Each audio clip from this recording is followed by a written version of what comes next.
Hey everyone, my name is Kyle, and I'm here to run through a brief tutorial, hopefully it's brief, on how to record audio description in Audacity. Let's say if someone were to hold a gun to my head and basically say, hey Kyle, I need you to record AD, but you only can use Audacity to do it. You can't use your favorite DAW like Logic Pro or anything else. You have to use you have to use Audacity to do it. So I'm going to assume you got the main settings out of the way with your audio. You're recording in 48K 24-bit, and you're also recording in mono. If you're not doing that, you probably should make sure your DAW is set up to do that. So one of the first things we need to do is prepare our document, and we're going to be using a two-document approach. I'm not going to record the entire script today, just maybe only a part of it, and then just for the sake of brevity, we'll just say, yeah, we're done after maybe 3 lines, and then I can walk through kind of how to go about exporting your audio and whatnot. So this is just a concept. This is not a full recording session. Let me make this absolutely clear to you. So first things first, we've got to do is we got to get our assets. We have our video, we have our script in TXT format. We also have our script in Excel format, and we have our script in SRT format. Got it? All right. First thing we got to do is take our video, drag and drop it into Audacity.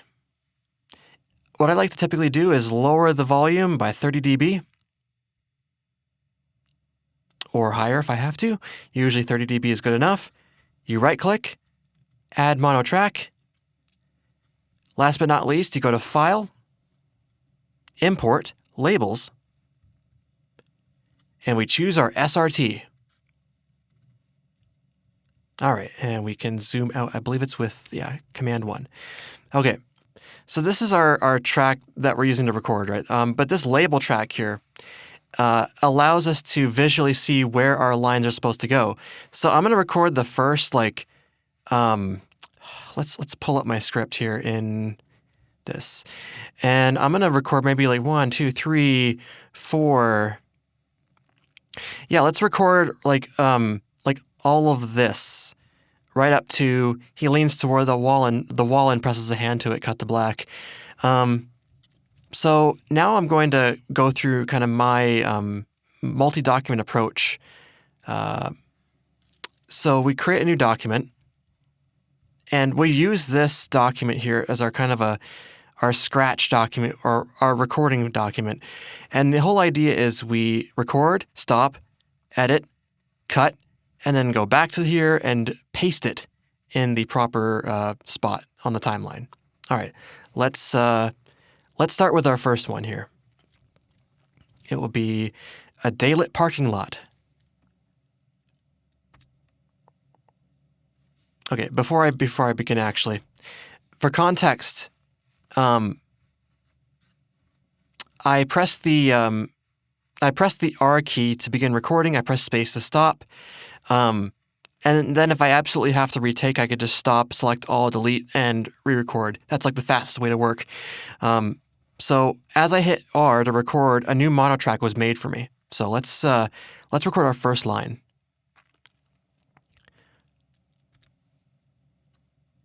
A daylit parking lot.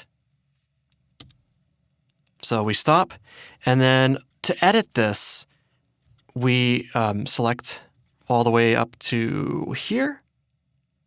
And I'm sorry, I have to zoom in. I'm so used to doing this. Before you press delete, you press Z. That takes you to the nearest zero crossing. That goes on beyond the scope of this video, but trust me, long story short, cutting improperly will result in clicks or pops in your recording, and you don't want that. So let's do the same here. And delete. And now press select all, arrow left, and then we can listen. And we need to make sure that our capture here is good. A daylit parking lot. Okay, sound good? Excellent. Our levels are within a healthy range, so we're averaging at around -12 to -10, not going over -6. I know I'm going a bit rapid fire here, but we got to get through this as quickly as possible. Back in our project document, we need to hover over this until our cursor turns into a hand. Click, and then we paste. Whoops, I didn't mean to do that. We click. Oh my God, please. And then we paste. Oh, please, come on. Oh, fine, we'll just paste right here. The cool thing with this is that there's like snapping to the label tracks, which is good. So, a daylit parking lot. So we always listen in context. Line number 2.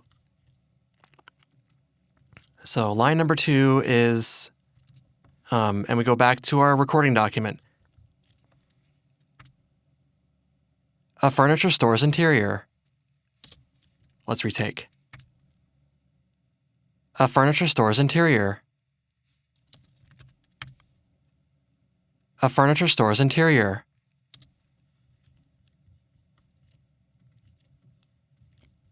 So we need to, and over time, like, you will get faster with this. A furniture store's interior. Okay, sounds good. Go back. A furniture store's interior.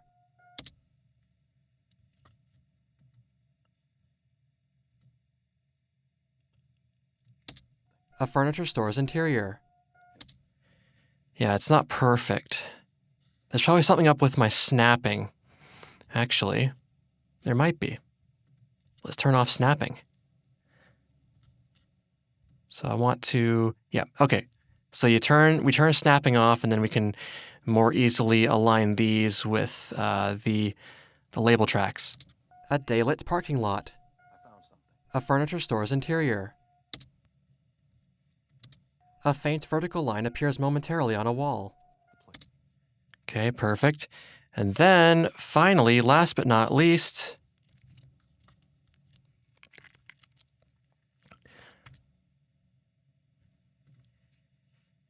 he leans toward the wall and presses a hand to it. Cut to black. Okay, let's retake because there was a noise from my chair in that one. He leans toward the wall and presses a hand to it. Cut to black. Okay, and let's say, for brevity's sake, this is our final line in the session. There's several more to go, but I want to keep this short and brief. Okay, let's listen. He leans toward the wall and presses a hand to it. Cut to black. Okay, let's cut and paste. He leans toward the wall and presses a hand to it. Cut to black. All right, let's pretend that we've now finished our session. So what do? Well, we have to export our audio. To do this, we either mute or delete our OV track. Then we have to go up to File, Export Audio. And here, let's name it Backrooms Trailer Tutorial, AD Tutorial, or something like that. And we'll save it to our Documents folder, okay? Choose Format, Wave Microsoft. Under the audio options, channels should be mono, sample rate should be 48,000 hertz, encoding should be signed 24-bit PCM. Export range should be entire project. Do not tick this box. Trim blank space before first clip.